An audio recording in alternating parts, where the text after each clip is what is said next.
Hello दोस्तों, आप सभी लोगों का स्वागत है, अभिनंदन है। आरआरबी ग्रुप डी के 17 अगस्त के तीसरे शिफ्ट का पेपर खत्म हो चुका है। और दोस्तों, आज के पेपर में क्या क्या क्वेश्चन पूछा गया था, इस क्लास के माध्यम से एग्जाम एनालिसिस करने वाले हैं। तो पहला क्वेश्चन पूछा गया था कि पद्म पुरस्कार हर साल किस राष्ट्रीय त्यौहार या अवसर के रूप में घोषित किए जाते हैं। आप सब लोगों को पता होगा कि सर जो पद्म पुरस्कार है ना, सो आपके 26 जनवरी को किया जाता है। तो 26 जनवरी को सर स्वतंत्रता दिवस तो नहीं है, यहाँ पे गणतंत्र दिवस इस क्वेश्चन का राइट आंसर आ जाएगा। और ये क्वेश्चन बहुत इजी है और हर लोगों ने इस क्वेश्चन का आंसर सही लगाया होगा। अगला क्वेश्चन ये रहा था कि भारत में किसकी जयंती को राष्ट्रीय युवा दिवस के रूप में मनाया जाता है।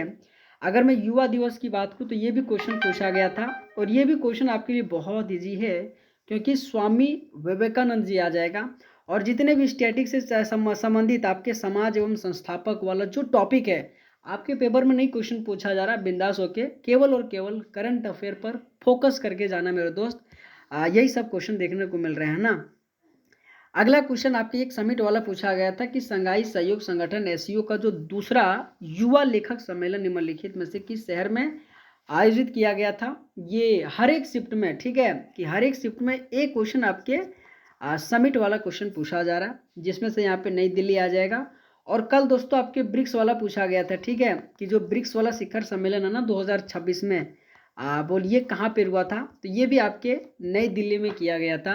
और ये कल का पेपर में और ये आज का पेपर में, तो कहीं ना कहीं समिट वाला एक क्वेश्चन पूछा जा रहा है।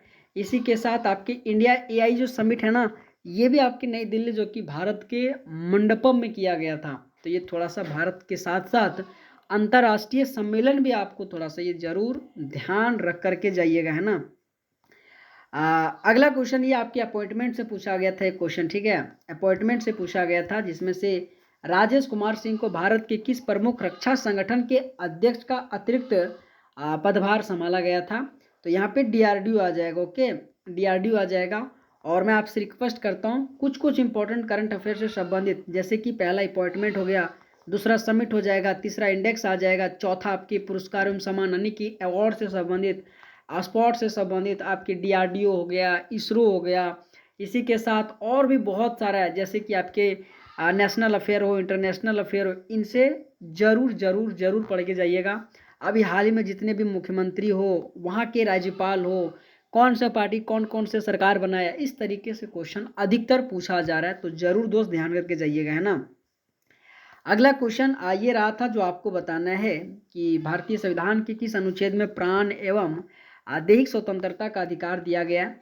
अगर मैं आपसे दोस्तों एक बात कहूँ कि अगर क्लास अच्छा लग रहा है आप सबको ना, तो प्लीज़ यार वीडियो को लाइक करके चैनल को जरूर सब्सक्राइब करना है ना। जहाँ पे प्राण एवं दैहिक की बात करेगा ना, तो अनुच्छेद 21 आ जाएगा। अनुच्छेद 19 में कहता है सर अभिव्यक्त करने की अधिकार के बारे में कहता है, बोलने के अधिकार के बारे में कहता है। अनुच्छेद 22 दोस्तों बहुत इंपॉर्टेंट है, गिरफ्तार करने के संबंध संरक्षण, बहुत इंपॉर्टेंट है, जरूर ध्यान रखिएगा। अनुच्छेद 32 में 5 प्रकार के रीट जारी करता है, जो कि सुप्रीम कोर्ट, यानी कि सुप्रीम कोर्ट जो कि 5 प्रकार के रीट जारी करता है। और इसी अनुच्छेद 32 को ही संवैधानिक उपचार के अधिकार के रूप में जाना जाता है। डॉक्टर भीमराव अम्बेडकर ने इसी को संविधान की आत्मा के रूप में कहा गया था। इसी के साथ अनुच्छेद 226 में हाई कोर्ट, ठीक है, हाई कोर्ट 5 प्रकार की रीट जारी करता है। अनुच्छेद 32 के तहत सुप्रीम कोर्ट 5 प्रकार की रीट जारी करता है, जिसमें से बंदी पक्षकरण आ जाएगा, परमादेश आ जाएगा, प्रतिषेध आ जाएगा, उत्प्रेषण आ जाएगा और अधिकार परीक्षा आ जाएगा। ये पांचों के पांचों आपको रीट वाला भी याद रखनी है। कभी कभी ये पूछ लेता है कि इनमें से कौन सा अनुच्छेद 32 के तहत 5 में से रीट नहीं है, याद रखनी है, क्वेश्चन पूछा जा सकता है, ठीक है। अगला क्वेश्चन ये रहा कि आग बुझाने वाले यंत्रों में से उपयोग किए जाने वाले सोडियम बाइकार्बोनेट आग बुझाने के दौरान किस मुख्य गैस का उत्पादन करता है। दोस्तों अगर कार्बन डाइऑक्साइड के बारे में अगर आपने पढ़ा होगा ना, तो किसी भी आग अगर बुझाना है ना, तो वहाँ पे कार्बन डाइऑक्साइड यानी कि CO2 का उपयोग किया जाता है, और जो कि इस क्वेश्चन का राइट आंसर आ जाएगा।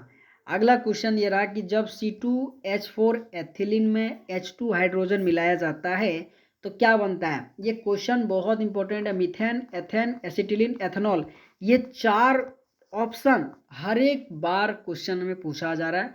बस क्वेश्चन कभी मीथेन वाला डाल देता है, कभी एथेन वाला डाल देता है, कभी एथेनॉल वाला डाल देता है। बस कवर करके जाइएगा, ये जो इथेनॉल हो, मैथन हो, इस तरीके से आपका इनका सूत्र वाला भी जो है टॉपिक बहुत इंपॉर्टेंट है, क्वेश्चन बार बार पूछा जा रहा है। अगला क्वेश्चन मेरे दोस्त ये रहा कि जब सोडियम क्लोराइड के जलीय विलयन को हाइड्रोक्लोरिक अम्ल के साथ मिलाया जाता है तो क्या होता है। अगर मैं पूछूं सर क्या होता है, ऑप्शन 4 को दिया है, आपने आंसर अगर सही दिया होगा तो बढ़िया बात है। तो यहाँ सर आंसर आ जाएगा कि कोई रासायनिक अभिक्रिया नहीं होता है, जो कि ऑप्शन नंबर बी यहाँ पे आंसर आ जाएगा। अगला क्वेश्चन ये आपके इंडेक्स वाला पूछा गया था। इंडेक्स वाला थोड़ा सा डीप में जाके पूछ रहा है। दोस्तों मैं एक बात बताऊं, अभी थोड़ा सा क्वेश्चन आपको हार्ड देखने को मिल रहा होगा, ठीक है। और हार्ड को देख करके आपको क्या करनी, थोड़ा सा अगर आप नहीं जानोगे ना तो स्किप कर देना, नेगेटिव में मत चला जाना, ठीक है। ये मेरा रिक्वेस्ट आपसे, जो क्वेश्चन हार्ड लग रहा है ना छोड़ दो यार, आपका नॉर्मलाइजेशन में बढ़ जाएगा, लेकिन नेगेटिव मत मारना, मैं आपसे रिक्वेस्ट करूंगा। अगला क्वेश्चन पूछा गया था कि PLFS की वार्षिक रिपोर्ट 2025 के अनुसार सामान्य स्थिति के तहत भारत में 15 से 29 वर्ष आयु वर्ग के युवाओं की जो बेरोजगारी दर है ना सो कितनी है, तो सर 9.9% यहाँ पे आंसर आ जाएगा। अगला क्वेश्चन आइए दोस्तों, पुनः गुरविंदर सिंह से पूछा गया था। अभी तक ये क्वेश्चन 4 बार पूछा जा चुका है। 2026 राष्ट्रीय डन क्या हो रहा, इंडोर एथलेटिक चैंपियनशिप में पुरुष की 60 मीटर दौड़ में गुरविंदर सिंह ने रिकॉर्ड बनाने के लिए कितना समय लिया है। अगर मैं पूछूं कितना समय लिया है तो यहाँ पे 60.60 सेकेंड इस क्वेश्चन का राइट आंसर आ जाएगा। अगला क्वेश्चन ये रहा कि अनुतिन चरणविराकुल किस देश के प्रधानमंत्री है। तो किस देश के प्रधानमंत्री है, बोले सर थाईलैंड के प्रधानमंत्री है ना। आपके एक PM वाला क्वेश्चन देखने को मिला था, तो यहाँ पे थाईलैंड इस क्वेश्चन का राइट आंसर आ जाएगा। अगला क्वेश्चन ये रहा कि सांद्र H2SO4 की उपस्थिति में एथेनोइक अम्ल और एथेनॉल के बीच होने वाली अभिक्रिया को क्या कहा जाता है। तो यहाँ पे क्या आंसर आ जाएगा, बोले सर एस्टीकरण इस क्वेश्चन का राइट आंसर आ जाएगा। मैंने कहा ना एथेनॉल हो, इथेन हो, मीथेन हो, इस टाइप वाला क्वेश्चन आपके पेपर में पूछा जा रहा है, ठीक है। तो यहाँ पे याद रखिएगा। अगला क्वेश्चन ये रहा कि निकिल या पैलेडियम उत्प्रेरक की उपस्थिति में एल्किन में हाइड्रोजन जोड़ने पर कौन सा उत्पाद बनता है। तो यहाँ पे एल्केन आ जाएगा, ओके, एल्केन इस क्वेश्चन का राइट आंसर आ जाएगा। अगला क्वेश्चन ये रहा कि केंद्रक के अलावा निम्नलिखित में से किस कोशिकांग में अपना DNA पाया जाता है। अगर मैं DNA की बात करूँ तो यहाँ पे माइटोकॉन्ड्रिया इस क्वेश्चन का राइट आंसर आ जाएगा। और माइटोकॉन्ड्रिया को दोस्तों पावर हाउस के रूप में इसे जाना जाता है, तो ये भी आपके पेपर में पूछा भी गया था, तो याद रखिएगा। तो दोस्तों यही सब क्वेश्चन था। अगर आप सबको ये क्लास अच्छा लगा होगा तो वीडियो को लाइक करके चैनल को सब्सक्राइब करना। आपका पेपर कितने तारीख को एक रिव्यू कमेंट बॉक्स में जरूर देना। ऑल द बेस्ट, आप सबका बहुत बहुत धन्यवाद। Thank you so much.